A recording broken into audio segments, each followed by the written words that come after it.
ಓಂ ಸ್ಥಾನಾದಿ ವಿಪರೇಷಾಚ್ಚ ಓಂ ಯತ್ಸ್ಥಾನತ್ವಾದಿದಂ ಚಕ್ಷುಃ ಅಸಂಗಂ ಸರ್ವವಸ್ತುಭಿಃ ಸ ವಾಮನಃ ಪರೋಸ್ಮಾಕಂ ಗತಿರಿತ್ಯೇವ ಚಿಂತಯೇತ್.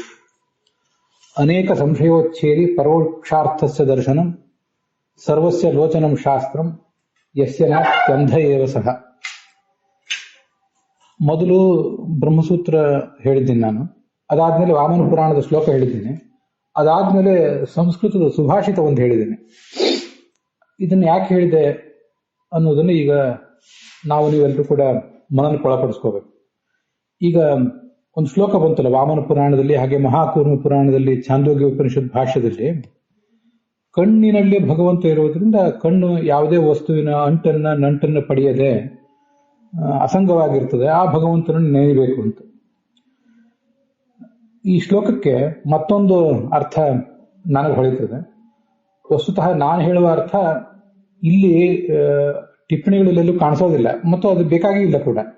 ಈ ಸೂತ್ರಕ್ಕೆ, ಈ ಅಧಿಕರಣಕ್ಕೆ ಬೇಕಾಗಿರುವುದು ನಾವು ಈಗಾಗಲೇ ದೊಡ್ಡವರು ಹೇಳಿದ್ದಾಗಿದೆ, ನೋಡಿದ್ದಾಗಿದೆ.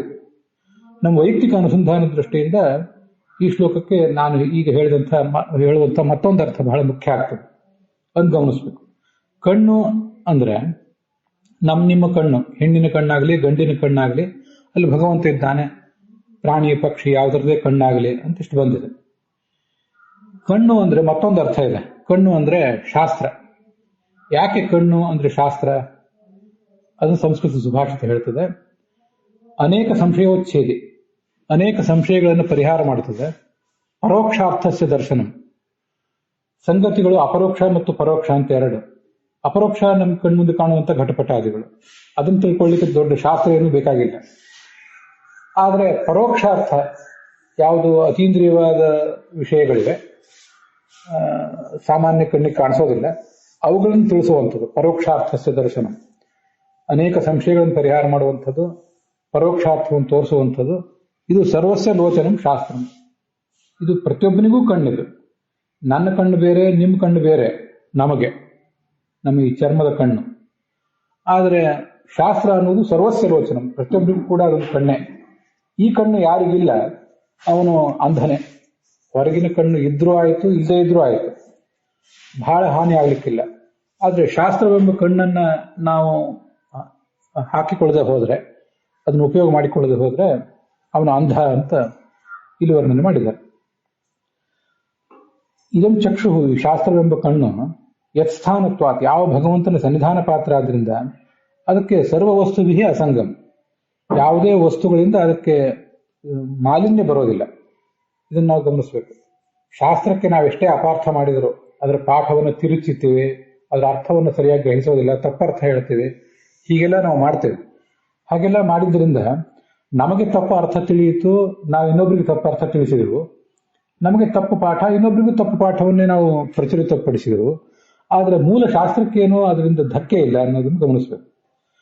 ಭಗವಂತ ಆ ಶಾಸ್ತ್ರದಲ್ಲಿದ್ದಾನೆ, ಆದ್ರಿಂದ ಅದು ಅಸಂಗವಾಗಿದೆ. ಅಂಥ ಭಗವಂತನನ್ನು ನೆನೆಯಬೇಕು ಅಂತ. ಮತ್ತೆ ಶಾಸ್ತ್ರ ಅಂದ್ರೆ ಬಹಳ ಪ್ರಧಾನವಾಗಿ ವಾಣಿ. ಆ ವಾಣಿಯ ಅಭಿಮಾನಿನಿ ಲಕ್ಷ್ಮೀದೇವಿ. ಮುಂದೆ ಅದರ ಅಭಿಮಾನಿನಿಯರು ಸರಸ್ವತಿ, ಭಾರತಿ ಮೊದಲಾದವರೆಲ್ಲ. ಅದನ್ನೇ ನಾವಿಲ್ಲಿ ಶಾಸ್ತ್ರಾಭಿಮಾನಿನಿಯರು ಅಂತ ಹೇಳೋದು. ಹಾಗೆ ಲಕ್ಷ್ಮೀದೇವಿಯಲ್ಲಿ ಭಗವಂತ ಸನ್ನಿಹಿತನಾಗಿದ್ದಾನೆ, ಸರಸ್ವತಿ ಭಾರತಿಯಲ್ಲಿ ಸನ್ನಿಹಿತನಾಗಿದ್ದಾನೆ, ಉಳಿದ ದೇವತೆಗಳಲ್ಲೂ ಕೂಡ ಸನ್ನಿಹಿತನಾಗಿದ್ದಾನೆ. ಅವರೆಲ್ಲರೂ ಕೂಡ ಭಗವಂತನ ಸನ್ನಿಧಾನ ಪಾತ್ರರು. ಆದ್ರಿಂದ ಸರ್ವ ವಸ್ತುವಿಗೆ ಅಸಂಗಂ. ಬಹಳ ಪ್ರಧಾನವಾಗಿ ಪರಶುಕ್ಲತ್ರಯರು ಅಂತ ಏನಿದ್ದಾರೆ, ಲಕ್ಷ್ಮಿ ಮತ್ತೆ ಚತುರ್ಮುಖ ಸರಸ್ವತಿ, ಮೂರನೇದಾಗಿ ಭಾರತಿ ಮತ್ತು ಪ್ರಾಣರು. ಇವರು ಸರ್ವ ವಸ್ತುವಿಗೆ ಅಸಂಗಂ, ಶುದ್ಧರಾಗಿರ್ತಾರೆ. ಯಾಕೆಂದ್ರೆ ಯಾವತ್ತೂ ಕೂಡ ಭಗವಂತನ ಸನ್ನಿಧಾನ ಪಾತ್ರರಾದ್ರಿಂದ. ನಮಗೆ ತತ್ವಜ್ಞಾನಕ್ಕೆ ಸಹ ಅನುಗ್ರಹ ಮಾಡುವವರು ಪ್ರಧಾನವಾಗಿ ಈ ಮೂರು ಜನ ಪರಶುಕ್ಲತ್ರಯರು. ಅದಾದ್ಮೇಲೆ ಭಗವಂತ, ಅವರ ಅಂತರ್ಗತನಾದ ಭಗವಂತ. ಶಾಸ್ತ್ರದಲ್ಲಿ ಭಗವಂತ ಇರ್ತಾನೆ ಅನ್ನೋದು ಭಗವಂತನ ವಾಂಗ್ಮಯ ರೂಪವನ್ನ ಬೇರೆ ಬೇರೆ ಕಡೆ ನೋಡಿದವರಿಗೆ, ಚಿಂತನೆ ಮಾಡಿದವರಿಗೆ ಗೊತ್ತಿದ್ದೇ ಇರ್ತದೆ. ಛಾಂದೋಗ್ಯ ಉಪನಿಷತ್ತಿನ ಭಾಷ್ಯದಲ್ಲಿ ಮುಂಚೆ ವಾಚಿಸ್ಥಿತ ಸ್ತ್ರೀರೂಪೋ ಭಗವಾನ್ ಹೈಶೀರ್ಷಕ ಅಂತ ವರ್ಣನೆ ಮಾಡ್ತಾರೆ. ಭಗವಂತನ ಹಯಗ್ರೀವ ಅನ್ನುವ ರೂಪ ಅದು ವಾಕ್ನಲ್ಲಿದೆ ಅಂತ ಬಂದಿದೆ. ಹೀಗೆ ಶಾಸ್ತ್ರದಲ್ಲಿ ವಾಣಿಯಲ್ಲಿ ಭಗವಂತನ ಹಯಗ್ರೀವ ರೂಪ ಸ್ತ್ರೀ ರೂಪ ಇರ್ಬೋದು, ಪುರುಷ ರೂಪ ಇರ್ಬೋದು, ಬಂದೇ ಬರ್ತದೆ. ಭಾಗವತದಲ್ಲಿ ಒಂದು ಶ್ಲೋಕ ಇದೆ, ಸೋಲಂ ಕೃಷಿಷ್ಟ ಭಗವಾನ್ ವಚಾಂಸಿಮೆ ಅಂತ. ಕೊನೆಗೆ ಮೊದಲೊಂದಿಷ್ಟು ವಿಶೇಷಣ ಬಂದಿವೆ, ಅವು ನಮ್ಗೆ ಈಗ ಬೇಕಾಗಿಲ್ಲ. ಆ ಭಗವಂತ ನಮ್ಮ ಮಾತುಗಳನ್ನು ಅಲಂಕರಿಸಲಿ ಅಂತ. ಶಾಸ್ತ್ರ ಏನಿದೆ, ವೇದಗಳು, ಪುರಾಣ ಮೊದಲಾದವುಗಳು, ಅವುಗಳಲ್ಲಿ ಭಗವಂತ ಸನ್ನಿಹಿತನಾಗಿ ಅವುಗಳನ್ನು ಅಲಂಕರಿಸಲಿ, ಅನುಗ್ರಹಿಸಲಿ. ಹಾಗೆ ನಮ್ಮಂಥವರು ಆಡುವ ಮಾತುಗಳನ್ನು ಕೂಡ ಒಳಗೆ ನಿಂತು ಭಗವಂತ ಅನುಗ್ರಹಿಸಿದರೆ, ಮಾತಿನೊಳಗೆ ನಿಂತು, ನಮ್ಮ ಮನಸ್ಸಿನೊಳಗೆ ನಿಂತು, ನಮ್ಮ ಹೃದಯದೊಳಗೆ, ನಮ್ಮ ಕಂಠದೊಳಗೆ ನಿಂತು ನಿಲ್ಲಬೇಕು. ಆ ಆಡುವ ಮಾತಿನೊಳಗೂ ಭಗವಂತ ಬಂದು ಅವುಗಳನ್ನು ಅಲಂಕರಿಸಬೇಕು, ಮಾತನ್ನು ಅಲಂಕರಿಸಬೇಕು ಅಂತ ತುಂಬಾ ಸುಂದರವಾದ ಅನುಸಂಧಾನ. ಅದಕ್ಕಾಗಿ ಇದೊಂದು ಅರ್ಥವನ್ನು ಹೇಳಿದ್ದೇನೆ. ಅಂತಹ ವಾಮನ ರೂಪನಾದ ಭಗವಂತನನ್ನ ನಾವು ಚಿಂತನೆ ಮಾಡಬೇಕು. ವಾಮನ ರೂಪನಾದ ಭಗವಂತ ಇರುವುದರಿಂದಲೇ ಶಾಸ್ತ್ರವೆಂಬ ಕಣ್ಣಿಗೆ ಅಸಾಧಾರಣವಾದ ಸೌಂದರ್ಯ. ಜಗತ್ತಿನಲ್ಲಿ ಅತ್ಯಂತ ಅಸಾಧಾರಣವಾದ ಸೌಂದರ್ಯ ಸ್ತ್ರೀಯರಲ್ಲಿ ಲಕ್ಷ್ಮೀದೇವಿಗೆ, ಭಗವಂತನಿಗಂತೂ ಇದ್ದೇ ಇದೆ. ಶಾಸ್ತ್ರ ತುಂಬಾ ಸುಂದರವಾದದ್ದು, ಜಗತ್ತಿನಲ್ಲಿ ಅತ್ಯಂತ ಎಲ್ರಿಗೂ ಉಪಕಾರಿಯಾದದ್ದು. ಸುಂದರ ಅಂದ್ರೆ ಆ ದೃಷ್ಟಿಯಿಂದ ಉಪಕಾರಿಯಾದದ್ದು ಶಾಸ್ತ್ರವೇ. ಶಾಸ್ತ್ರಕ್ಕೆ ಆ ಸೌಂದರ್ಯ ಬಂದಿರುವುದೇ ಭಗವಂತನಿಂದ ಅಂತ ಹೀಗೆ ಅದನ್ನ ನಾವು ಚಿಂತನೆ ಮಾಡಬಹುದು. ಅದ್ವೈತದ ಫಿಲಾಸಫಿ ಏನಿದೆ ಅದು ನಿಜವಾದ ಫಿಲಾಸಫಿ. ಉಳಿದ ಫಿಲಾಸಫಿಗಳೆಲ್ಲ ಒಂದು ರೀತಿ ಏನೋ ದೇವ ಪೂಜಾ ಪದ್ಧತಿ ಇದ್ದಂತೆ ಕಾಣಿಸ್ತವೆ. ದೇವರನ್ನ ಹೇಗೆ ಪೂಜೆ ಮಾಡಬೇಕು, ಯಾವ ಥರ ಆರಾಧನೆ ಮಾಡಬೇಕು ಅಂತೆಲ್ಲ ಹೇಳಿದಂತೆ ಕಾಣಿಸ್ತವೆ. ವಾಸ್ತವಿಕವಾಗಿ ಶಂಕರಾಚಾರ್ಯ ಕೊಟ್ಟ ಫಿಲಾಸಫಿಯೇ ಫಿಲಾಸಫಿ ಅಂತ ಹೀಗೆ ಕೆಲವರು ಅದನ್ನ ವರ್ಣಿಸ್ತಾರೆ. ಯಾಕಂದ್ರೆ ನಾವು ಈಗ ಬ್ರಹ್ಮಸೂತ್ರ ಭಾಷ್ಯ, ಅನುವ್ಯಾಖ್ಯಾನ ಇತ್ಯಾದಿ ಕಡೆಗಳಲ್ಲಿ, ಛಾಂದೋಗ್ಯ ಉಪನಿಷತ್ತಿನಲ್ಲಿ ಎಲ್ಲ ಕಡೆ ನೋಡುವಂತೆ ಭಗವಂತನ ಅನೇಕ ರೂಪಗಳನ್ನು ವರ್ಣನೆ ಮಾಡಿದ್ದಾರೆ. ಅದರ ಬಣ್ಣಗಳನ್ನು ವರ್ಣನೆ ಮಾಡಿದ್ದಾರೆ. ಅದು ಸ್ತ್ರೀ ರೂಪದಲ್ಲಿದೆಯೋ ಪುರುಷ ರೂಪದಲ್ಲಿದೆಯೋ ಅಂತೆಲ್ಲ ವರ್ಣನೆ ಮಾಡಿದ್ದಾರೆ. ಇದೆಲ್ಲ ಏನೋ ದೇವ ಪೂಜಾ ಪದ್ಧತಿ ಇದ್ದಂತಿದೆ, ಇದು ವಾಸ್ತವಿಕವಾಗಿ ರಿಯಲ್ ಫಿಲಾಸಫಿ ಅಲ್ವೇ ಅಲ್ಲ ಅಂತ ಕೆಲವರು ಮಾತಾಡೋದಿದೆ. ನಮಗೆ ಇದ್ರ ಬಗ್ಗೆ ಒಂದು ದಾರ್ಢ್ಯ ಇರಬೇಕು. ಬ್ರಹ್ಮ ಜಿಜ್ಞಾಸ ಅಂದ್ರೆ ಶ್ರವಣ, ಮನನ ಮತ್ತು ಧ್ಯಾನ. ಶಾಸ್ತ್ರವನ್ನು ಶ್ರವಣ ಮಾಡಬೇಕು, ಹಾಗೆ ಅದನ್ನು ಮನನಕ್ಕೆ ಒಳಪಡಿಸಬೇಕು, ಮುಂದೆ ಧ್ಯಾನ ಮಾಡಬೇಕು.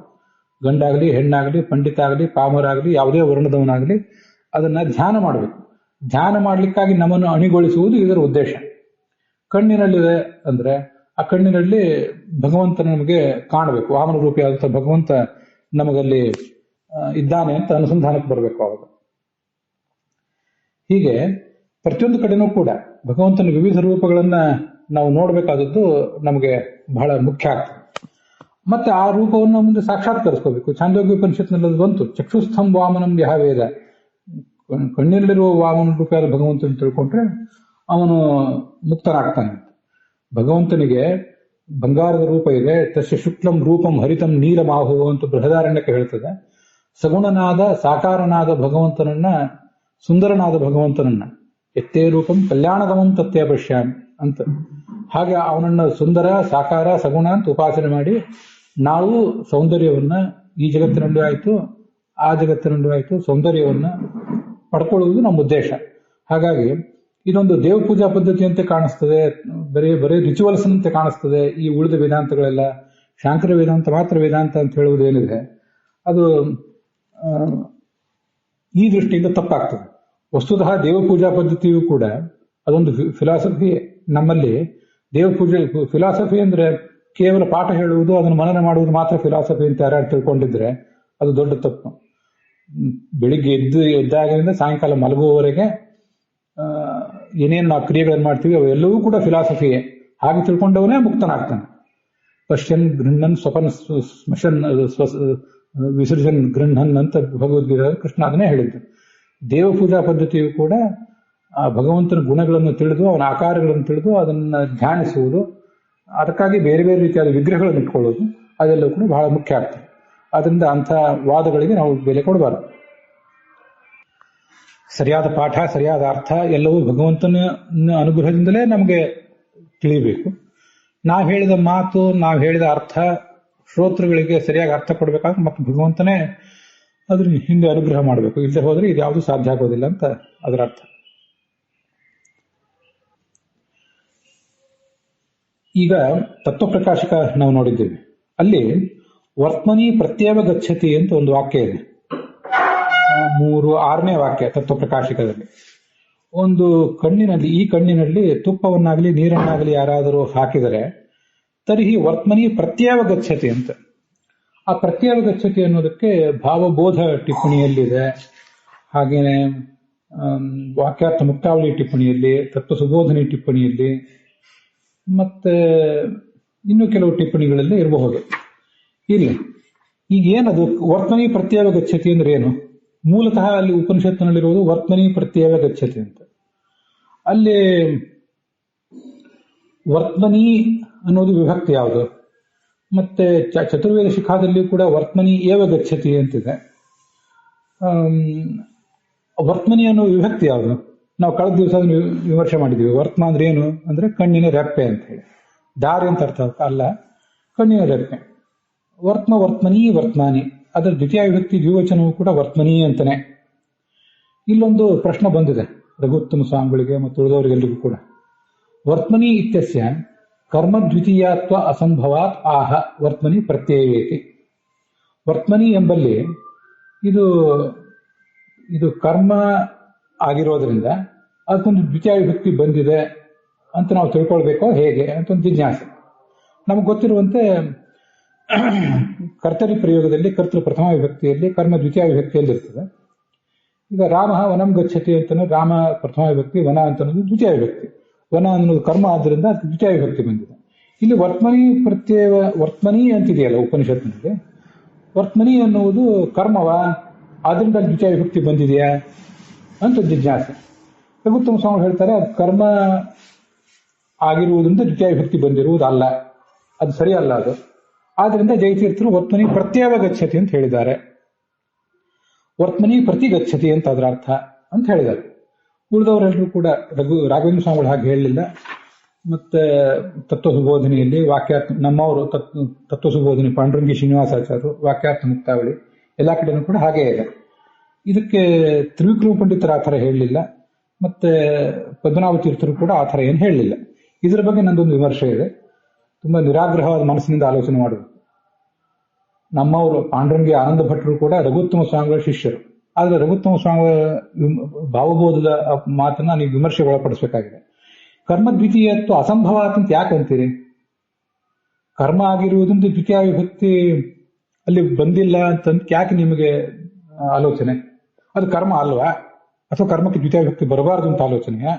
ಅಥವಾ ಗಚ್ಚತಿ ಅನ್ನೋದು ಸಕರ್ಮಕ ಧಾತು ಅಲ್ಲ ಅಂತ ನಿಮ್ಮ ಆಲೋಚನೆಯ? ನನಗೆ ಯಾವುದೂ ಅರ್ಥ ಆಗೋದಿಲ್ಲ. ಗಚ್ಚತಿ ಅಂತನೂ ಸಕರ್ಮಕ ಧಾತುವೇ, ಅದ್ರ ಬಗ್ಗೆ ಯಾರಿಗೂ ಸಂಶಯ ಇಲ್ಲ. ವರ್ತಮನಿ ಅಂತನ್ನೋದು ಕರ್ಮವೇ, ಅದಕ್ಕೆ ದ್ವಿತೀಯ ವಿಭಕ್ತಿಯೂ ಬಂದಿದೆ. ಅಲ್ಲಿ ನಿಮ್ಗೇನು ಸಮಸ್ಯೆ ಇದೆ?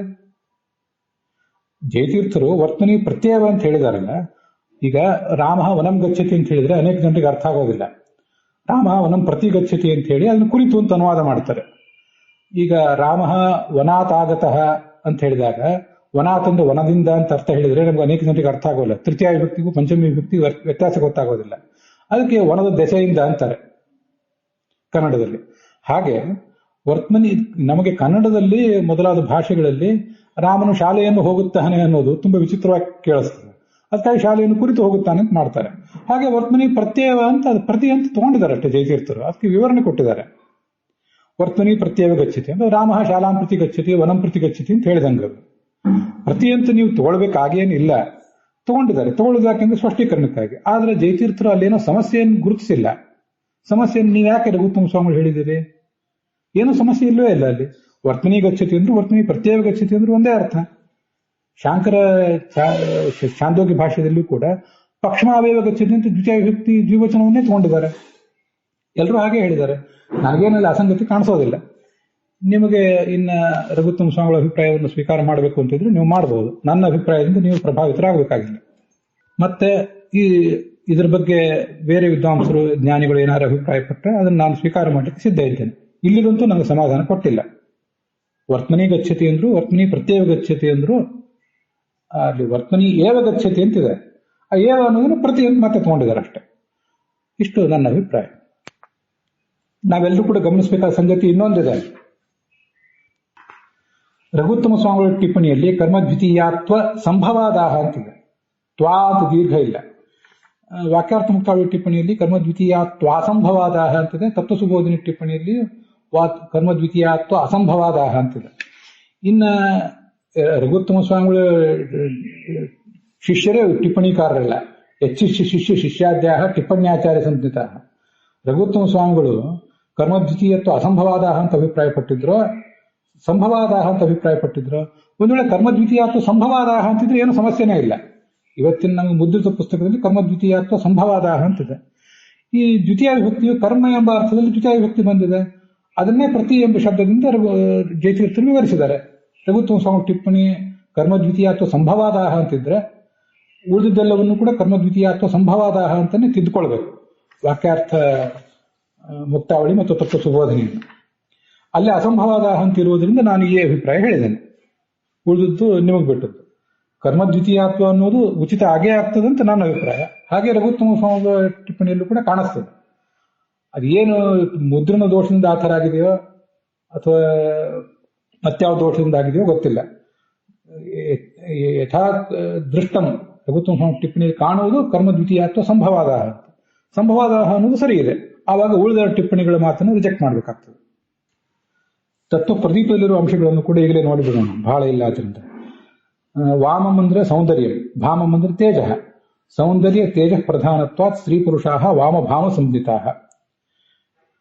ಈಗ ವಾಮ ಎಂಬ ಶಬ್ದಕ್ಕೆ ಸೌಂದರ್ಯದ ಕೆಲವು ಅಂಶಗಳು ಅಂತನೂ ಅರ್ಥ, ಹಾಗೆ ವಾಮ ಎಂದ್ರೆ ಸ್ತ್ರೀ ಅಂತನೂ ಅರ್ಥ ಆಗಬಹುದು, ಹಾಗೆ ಭಾಮ ಎಂಬ ಶಬ್ದಕ್ಕೆ ಪುರುಷ ಅಂತನೂ ಅರ್ಥ ಆಗಬಹುದು. ಅದರಿಂದ ವಾಮ ನೀ ಅಂದ್ರೆ ಸ್ತ್ರೀಯರನ್ನು ಮುನ್ನಡೆಸುವವನು, ಭಾಮನಿ ಅಂದ್ರೆ ಪುರುಷರನ್ನು ಮುನ್ನಡೆಸುವವನು. ತನ್ನೇತ ವಾಮನಿ ಭಾಮನಿಷ್ಠ. ಅದಲ್ಲದೆ ಆ ಅಂಶಗಳನ್ನ ಅವ್ರಿಗೆ ಕೊಟ್ಟವನು ಅಂತನೂ ಆ ಅರ್ಥನೂ ಆಗಬಹುದು. ತತ್ವ ಪ್ರದೀಪಕಾರ ಹೀಗೆ ಮಾಡಿದ್ದಾರೆ. ಮತ್ತೆ ಭಾನಾದ್ವಾ ಭಾಮನಿಹಿ, ಈಗ ನೋಡಿ ಭಾಮ ನಯತೀತಿ ಭಾಮನಿಹಿ ವಾಮನಯತೀತಿ ವಾಮನಿಹಿ ಅಂತ ಒಂದೊಂದು ಅರ್ಥ ಹೇಳಿದರು. ಇದಾದ್ಮೇಲೆ ಏಷ ಸರ್ವೇಷು ಲೋಕೇಶು ಭಾತಿ ಅಂತಿದೆಯಲ್ಲ, ಅದು ಎರಡನೇ ಅರ್ಥ ಭಾಮ ಎಂಬ ಶಬ್ದಕ್ಕೆ. ಭಾನಾದ್ವಾ ವಾಮನಿಹಿ ಅಂತ ಎರಡನೇ ಅರ್ಥವನ್ನು ತೋರಿಸಿದ್ದಾರೆ ಉಪನಿಷತ್ತಿನಲ್ಲಿ. ಅದನ್ನ ತತ್ವ ಪ್ರದೀಪಕಾರರು ನಮಗೆ ತೋರಿಸಿಕೊಟ್ಟಿದ್ದಾರೆ. ವರ್ತಮನಿ ಏವ ಗಚ್ಚತಿ ಸಹ ವಾಮನಃ. ಸತರ್ಕ ದೀಪಾವಳಿಯಲ್ಲೂ ಕೂಡ ವಿಶೇಷ ಅಂಶ ಏನಿಲ್ಲ. ಇದಂ ಚಕ್ಷುಹು ಅಂತ ಏನಿದೆ ಅದು ಇದಂ ಚಿತತ್ ಚಕ್ಷುಷ ಇದಂ ಚಕ್ಷುಹು ಅಂತ ಹೇಳಿ ಸಮಾಸ ಆಗಿದೆ. ಇದಂ ಚಕ್ಷುಷಿ ಅಂತ ಸಪ್ತಮಿ, ಚಕ್ಷುಷಿ ಅಂತ ಸಪ್ತಮಿ ಇದೆ, ಇದಂ ಪ್ರಥಮ ವಿಭಕ್ತಿ ಇದೆ. ಅದು ಹೇಗೆ ಹೊಂದಾಣಿಕೆ ಅಂತ ಯಾರು ಕೂಡ ಆಲೋಚನೆ ಮಾಡಬೇಕಾಗಿಲ್ಲ. ಇಷ್ಟನ್ನು ನಾವು ಇದಕ್ಕೆ ಸಂಬಂಧಪಟ್ಟಂತೆ ಗ್ರಹಿಸಿದ್ರೆ ಆಯ್ತು. ಭಾಗವತ ತಾತ್ಪರ್ಯದಲ್ಲಿರುವಂತಹ ಒಂದು ಮಾತು ನಂಗೆ ನೆನಪಿಗೆ ಬರ್ತದೆ. ಯದ್ಯದ್ಧರೆ ಸನ್ನಿಹಿತಂ ತತ್ತತ್ ಶುದ್ಧತರಂ ಮತಂ ಅಂತ. ಎಲ್ಲಿ ಭಗವಂತ ಇರ್ತಾನೋ ಅದು ಶುದ್ಧ ಅಂತ ಭಾಗವತ ತಾತ್ಪರ್ಯದ ಮಾತು. ಹಾಗೆ ಇಲ್ಲಿಯೂ ಕೂಡ ಭಗವಂತ ಇರುವುದರಿಂದ ಕಣ್ಣು ಅಸಂಗ. ಅದನ್ನ ನಾವು ಇನ್ನೊಂದು ತಿಳ್ಕೋಬಹುದು. ಭಗವಂತ ಎಲ್ಲಿರ್ತಾನೋ ಅದು ಶುದ್ಧ, ಭಗವಂತ ಎಲ್ಲಿರ್ತಾನೋ ಅದು ಚಂದವೂ ಕೂಡ. ಸೃಷ್ಟಿಯಲ್ಲಿ ನಿಮಗೆ ಮಹಾಭಾರತ ತಾತ್ಪರ್ಯ ನಿರ್ಣಯದಲ್ಲಿ ಇದು ಬಂದಿದೆ. ಭಗವಂತನ ನಂತರ ಅತ್ಯಂತ ದೊಡ್ಡ ಚೆಲುವೆ ಲಕ್ಷ್ಮೀದೇವಿ ಭಗವಂತನ ಸ್ತ್ರೀ ವರ್ಗದಲ್ಲಿ. ಭಗವಂತನ ನಂತರ ಅತ್ಯಂತ ಸುಂದರರಾದ ಪುರುಷರು ಅಂದ್ರೆ ಮುಖ್ಯ ಪ್ರಾಣ ಮತ್ತು ಚತುರ್ಮುಖರು. ಮುಂದೆ ವಾಮದೇವನಾದ ಮಹಾದೇವ, ಇವರೆಲ್ಲ ಸುಂದರರು. ಅಲ್ಲಿ ಭಗವಂತ ಇರುವುದರಿಂದ ಅಂತಹ ಅಸಾಧಾರಣ ಸೌಂದರ್ಯ ಅವ್ರಿಗೆಲ್ಲರಿಗೂ ಬಂದಿರ್ತದೆ. ಸೌಂದರ್ಯ ಎಲ್ಲಿ ಹೆಚ್ಚಿರ್ತದೋ ಅಲ್ಲಿ ಗುಣವೂ ಹೆಚ್ಚಿರ್ತದೆ ಅಂತ. ಎತ್ತರ ರೂಪಂ ತತ್ರ ಗುಣ ಅಂತ ಇತ್ಯಾದಿ ತಾತ್ಪರ್ಯ ನಿರ್ಣಯದಲ್ಲಿ ಬಂದಿದೆ. ಅದನ್ನು ತಿಳ್ಕೊಳ್ಬಹುದು. ಹೀಗೆ ಭಗವಂತ ಇದ್ದಲ್ಲಿ ಪಾವಿತ್ರ್ಯ, ಭಗವಂತ ಇದ್ದಲ್ಲಿ ಸೌಂದರ್ಯ. ಹೆಚ್ಚೆಚ್ಚು ಭಗವಂತ ಇದ್ದಷ್ಟು ಹೆಚ್ಚೆಚ್ಚು ಸೌಂದರ್ಯ, ಹೆಚ್ಚೆಚ್ಚು ಪಾವಿತ್ರ್ಯ. ಅಲ್ಲಿಗೆ ಇವತ್ತಿನ ಈ ಭಾಗ ಸಮಾಪ್ತ ಆಗಿದೆ.